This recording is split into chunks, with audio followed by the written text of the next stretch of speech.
अस्सलाम वालेकुम दोस्तों, डेली अपडेट्स में खुशामदीद।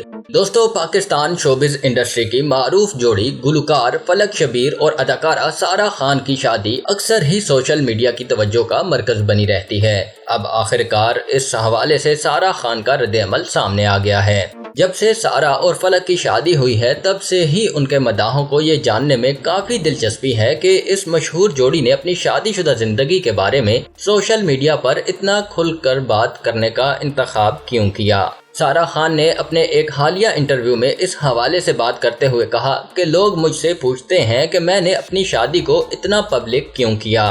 उन्होंने इस सवाल का जवाब देते हुए कहा कि बुनियादी तौर पर मेरी जिंदगी के तमाम मर्द, चाहे वो मेरे वालिद हों, मेरे भाई हों या मेरे शोहर, हमेशा से मिसाली रहे हैं। उन्होंने मजीद कहा कि मेरे लिए शादी हमेशा से एक खूबसूरत तस्वुर था और फिर मैंने फलक से शादी कर ली जो कि इतनी ही खूबसूरत थी जैसा कि मैंने तस्वुर किया। सारा खान ने मजीद वजाहत की कि लिहाजा मैं ये समझती हूँ कि क्यों ना हम मर्दों के बेहतर पहलू को दिखाएं और इस मकसद के लिए मैं अपना किरदार अदा कर रही हूँ और लोगों को ये दिखाने की कोशिश करती हूँ कि जिंदगी और मर्द दोनों ही इतने खूबसूरत हो सकते हैं। वाज़ेह रहे कि गुलकार फलक शबीर और अदाकारा सारा खान की शादी 2020 में हुई और अब दोनों की एक प्यारी सी बेटी है जिसका नाम आलियाना फलक है। अब तक के लिए इतना ही दोस्तों। मजीद वीडियोस के लिए मेरे चैनल डेली अपडेट्स को सब्सक्राइब कीजिए और बेल आइकॉन पे क्लिक कीजिए ताकि मजीद आने वाली वीडियोस आप तक सबसे पहले पहुंच सकें। अल्लाह हाफिज।